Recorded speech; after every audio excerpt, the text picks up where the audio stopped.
physicians in general, as it is today, and this new study you have referenced points out, plus the more recent estimates suggesting that there will be 9 million dementia cases in the United States by 2030, and nearly 12 million anticipated by 2040. George, we look to the medical profession to elongate our lives, extending this precious time we spend on this planet. But the added years are not worth much if we lose our cognitive ability to enjoy the added time we have gained. Maybe a $45 investment in a home blood pressure monitor might be a wise investment in our family's health and maintaining our proper blood pressures. Well, I got to tell you though, Kristen, you're right about the in the 30s not getting your blood pressure checked. But what do you recommend people do?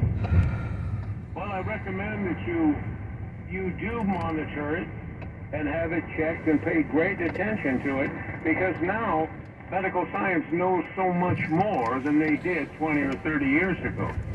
And in the past 10 years, look at the increase in information like the study you just brought to us.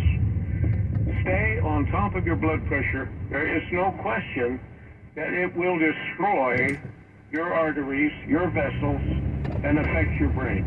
Thank you very much. Kristen's website, myheartbook.com. Kevin Randall normally gives us weekly UFO reports. His wife passed away yesterday, so obviously he will not be with us tonight. Nick Pope has jumped in for us. Nick, thank you for coming at this short notice. I appreciate it. Thank you. Yeah, good to be on the show, though not in the back of the past. Exactly. What do you have for us this week, Nick? Well, a fascinating week for sure. Obviously, yesterday, the latest congressional hearing on UFOs was what caught my eye. I listened to it live, of course. A mixed bag, but some interesting things, particularly learning that over 2 dozen whistleblowers have already come forward and given testimony. We have yet to see what they have to say. But exciting times. Well, these exciting times are fantastic, but they still haven't come out and said exactly what we believe, where they're coming from.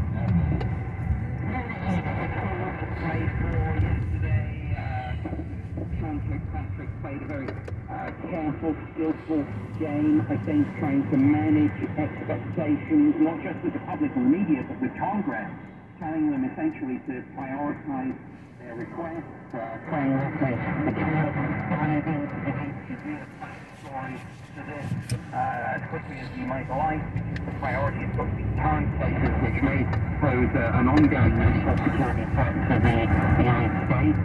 But lots unfolding, and again, Congress basically saying we'll work with you, and if we need to write something into the next defense bill to make this stronger and to empower you, we'll do that. In your best guess, will we ever really find out what the heck's going on? I think we will. I'm an optimist on this. I know a lot of people say that we're just reinventing the wheel and going round in circles, but we've got better technology than we had before. We've got more of a will to get to the bottom of this, and I think it's interdisciplinary now. We've got Congress, we've got the government, but also we've got science and academia engaging on this. NASA doing a study, the Galileo project, of course. Everyone's, I think, pulling in the same direction for pretty much the first time. Nick's website, nickpope.net. Nick, thank you again for coming in, stepping in for Kevin Randall, whose wife again passed away yesterday. In a moment, we're going to be talking with 2 experts on how to handle emergency situations to keep you and your family alive. Next on Coast to Coast AM.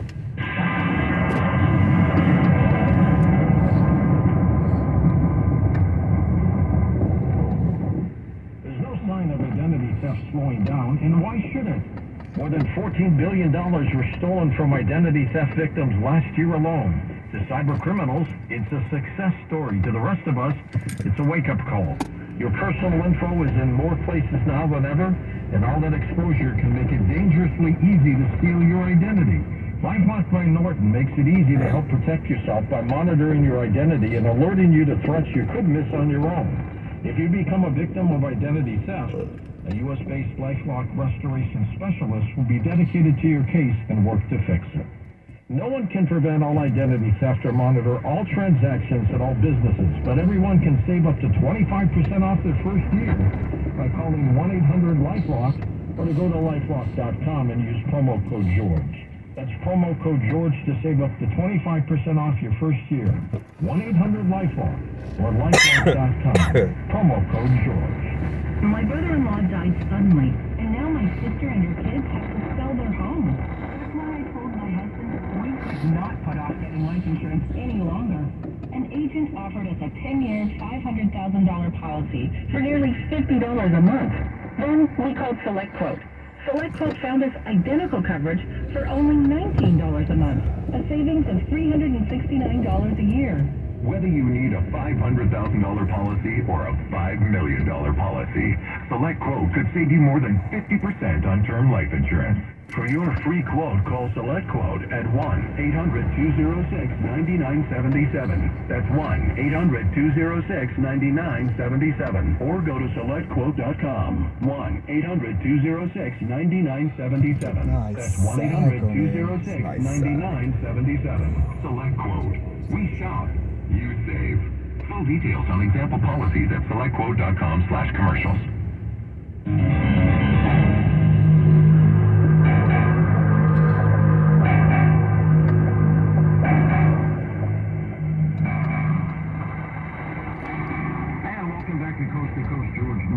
Two special guests for you for the next couple hours. Let me introduce one at a time, Dr. Joseph Blanken, board-certified obstetrician and pelvic surgeon for more than 25 years, before retiring to devote his efforts to preparing your family medically for any kind of scenario.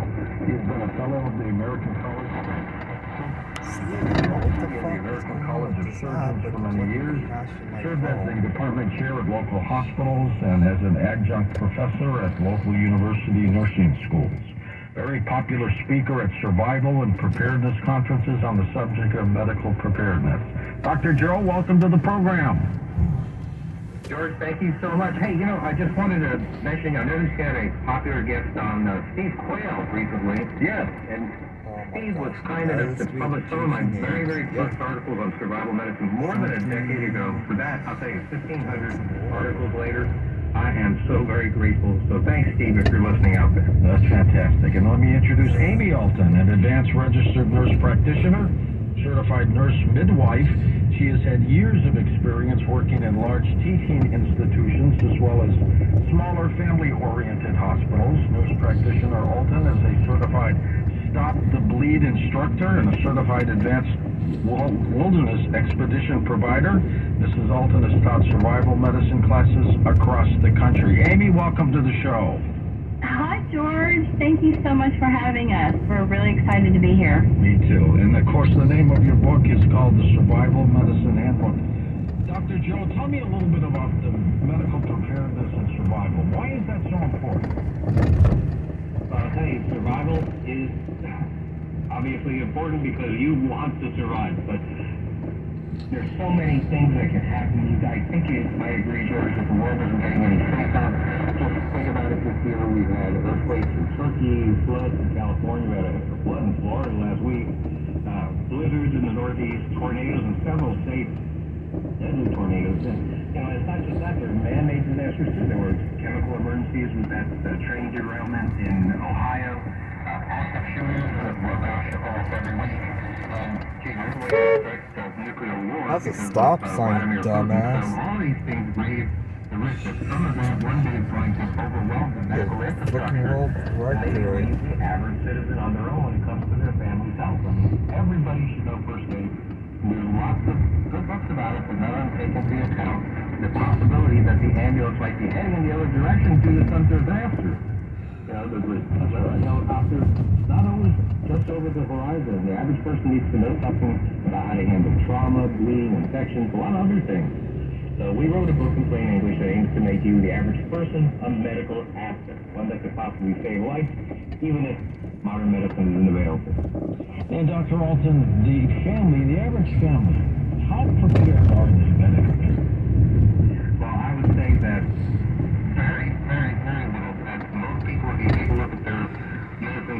You're looking at some Band-Aids, you're looking at some aspirin or Advil or Tylenol. Maybe if you're lucky, they might have both Tylenol and Advil.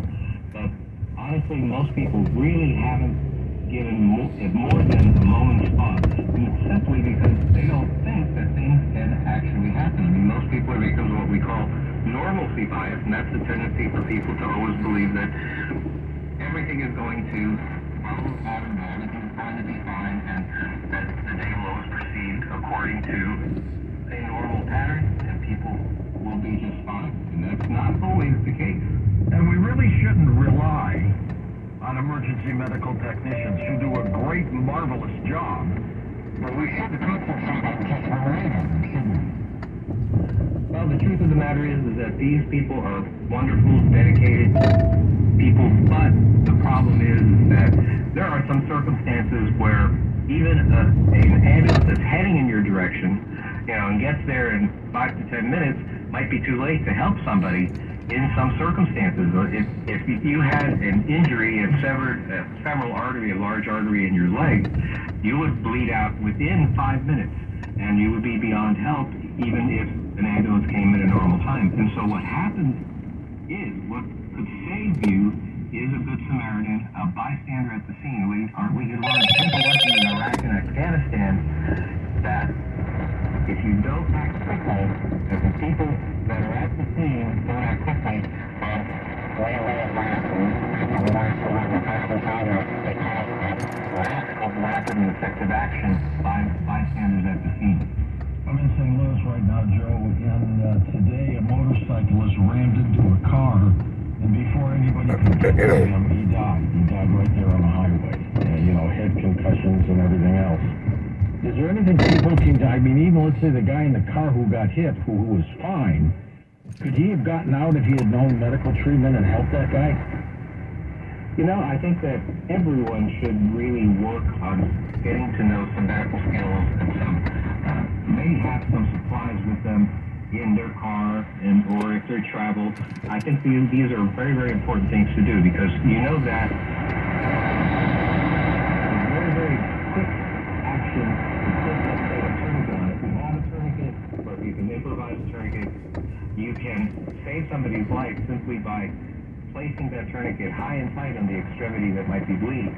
And so these are things that a lot of lives, these are situations where a lot of lives can be saved simply by people deciding to take an action. So what you have to do, what you really have to do is make sure that you let your inner Good Samaritan take over. We really have to act to save a life. And we're used to having the ambulance, like I said, just around the corner and the rescue helicopter over the horizon. Yeah. It's understandable if people want the pros to handle things, but we have to realize there are certain situations where you might be the highest medical at the scene. And certainly in a major disaster or in a post-apocalyptic setting, well, the truth is it's going to be the highest medical asset. And that's why we wrote our book in the fashion that it assumes that something has happened and there is no longer a medical infrastructure, and that whoever the family medic is going to be the end of the line when it comes to their family. This weekend in Alabama, 4 people were shot to death at a Why on Sweet the 16 party. sidewalk? 32 others injured. Most of them were wounded by gunshots. You don't have enough ambulances in some of these cities to take care of this. What do you do? I know, well, I'll tell you, a mass casualty incident Freaking sidewalk. isn't something that necessarily kills tens of thousands of people or injures tens of thousands of people. I mean, if you live in a small enough town where there's only 2 ambulances, well, a car accident with 3 people being severely injured is a mass casualty event. It overwhelms the medical infrastructure of the area. So it's important to really make sure that your municipality is able to handle these kinds of things. Now, with regards to shooter events, well, I mean, I write a lot about shooter events, and I think that a lot of people think that, well, in normal times, law enforcement, Homeland Security, that protects our citizens and to keep them safe. But these agencies, maybe they do the best they can to counter situations like mass shootings, but most of these things, events are over so quickly that there's really little or no chance that help will arrive when it's needed. I mean, in Las Vegas, at the Mandalay Bay Hotel, it took them 31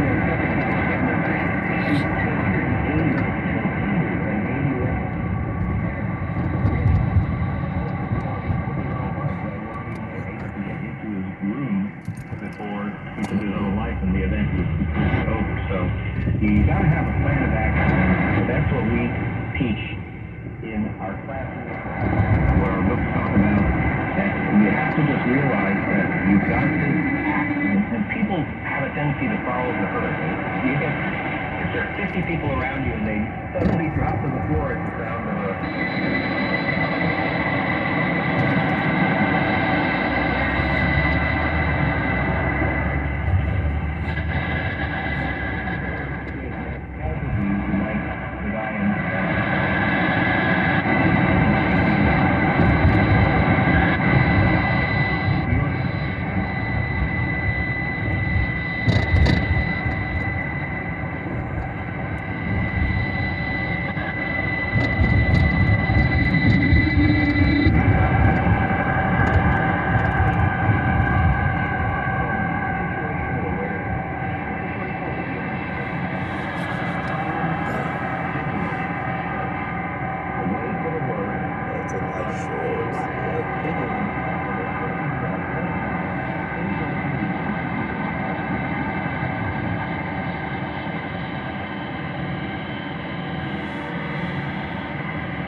always knowing what's happening around you.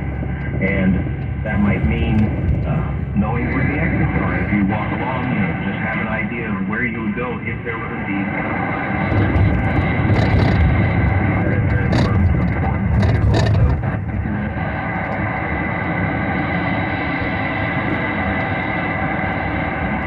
right in the middle of 500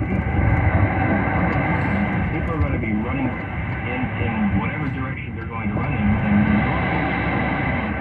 what you think is what's actually safest for you by what the crowd does. And so you've got to just make sure that you keep an eye on these things. Why do so many of these shooters end up killing themselves? They wind up killing themselves because they figured that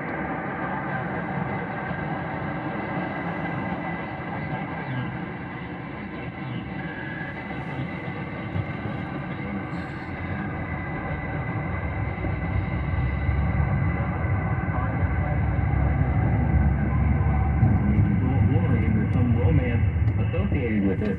And honestly, to me and to most people, that wouldn't make any sense whatsoever, but to them it makes a great deal of sense, and they feel that they've accomplished what they wanted to accomplish, mission accomplished, and that's it, they're out of here.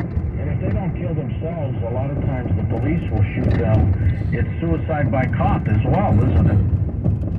Yes, actually. I mean, not everybody has the gumption to put a gun to their head and pull the trigger and want somebody else to do it.